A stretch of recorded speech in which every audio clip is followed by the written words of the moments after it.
What is going on, my horror fans and friends? It is your boy Woodsboro Fanatic, and we are back with day 16 of my horror movie challenge, watching and reviewing a horror movie that I've never seen before. Today's film is one of the newer horror releases of 2024, Canadian slasher film In a Violent Nature, directed by Chris Nash. This film takes an extremely different and new approach towards slasher films because while usually we would follow the protagonists or the victims. In this film, we are looking through the perspective or the lens of the killer. Again, a movie that is very experimental with its approach, but for the most part, I really enjoyed it and I appreciated what it had to offer. While there was definitely still a few flaws, overall, this was a good time to be had. If you are one of those Friday the 13th fans who have been just itching for any type of Jason related content, honestly, that whole situation is in shambles right now, and none of us really know what the future holds for that. But what I will say is this: definitely check this out because this, as of right now, is the closest thing we're going to get to a new Friday the 13th film. Starting off with the positives, I loved the introduction to our slasher, Johnny. Phenomenal, dope ass introduction.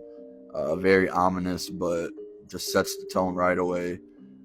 I love the cinematography in this movie, just the look of it. This is one of the most gorgeous films to look at from a cinematography perspective. I thought there were excellent choice of shots in this film. Also, the sound design is very captivating. It's almost ASMR like. A lot of it is you just hearing our killer, walk through the woods. So you're hearing branches break, you're hearing leaves crunch, you're hearing all that type of shit. But really adds to the essence of the film. I also enjoyed the lore behind this killer. I'm hoping that they, make another film to build off that lore. But there's certain qualities about our killer that I think are very intriguing and captivating. Um, Something different that I don't think we've seen from most killers. I don't really want to spoil it. If you've seen the movie, you know what I'm talking about. But there's certain qualities to him that I think should definitely be appreciated just because of how different they are. But for someone who doesn't talk at all, these qualities definitely make him stand out. But the one major aspect to this film that's really going to catch everyone's attention is the kills, because goddamn, these kills are brutal. They are relentless. They do not hold back in this movie. There is one kill, I'm sure if you've seen reviews about this film, I'm sure if you've watched the movie, you already know what I'm talking about. This film has one of the most wicked and just downright gnarly kills I have ever seen in a horror movie. I was in the theater laughing, but not because it was funny. I was just fucking amazed that they even had the balls to pull this shit off. Special effects team, practical effects, fucking phenomenal. Like I said, that this one kill in particular is fucking crazy. We'll be talking about it for years to come. Now let's get into the negatives. And again, I enjoyed this movie for the most part, so there wasn't too many negatives for me. But the two major ones, for one, I wasn't a huge fan of the dialogue in this movie. I know with campy slashers, or at least slashers that are kind of set on the campground, and these type of characters, we've seen these type of characters before, but god damn, the dialogue between the victims is just atrocious. It's almost unbearable to listen to.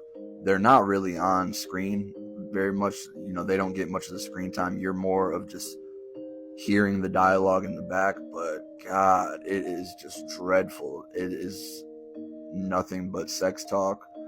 And again, I know it's a slasher movie, but god damn, you can't tell me these people don't talk about anything else. And for my last negative with the film, and this is a major gripe I have, for a film that is extremely slow at certain points with its pacing,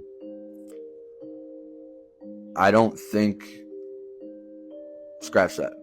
I know for a fact that the ending of this film was not worth the ride that we went on throughout it. Like I said, there's points where this film feels extremely slow, and in the back of your mind, you're just hoping that it's going to have a good payoff. But the last 15 minutes is just some of the most random, unnecessary, questionable shit I have ever seen. You spend it with what is supposed to be our final girl. Our final girl hasn't been in the movie very much. They've done nothing to build the character. They've done nothing to make us sympathize or empathize with the character. So the ending just did nothing for me and fell flat completely, which was extremely disappointing, if I must be honest. Nonetheless, though, guys, I enjoyed this film. I would definitely recommend this to someone who's a die-hard fan of slasher films. Casual fans, not so much. I think the experimental approach that they take with this might not work for everyone.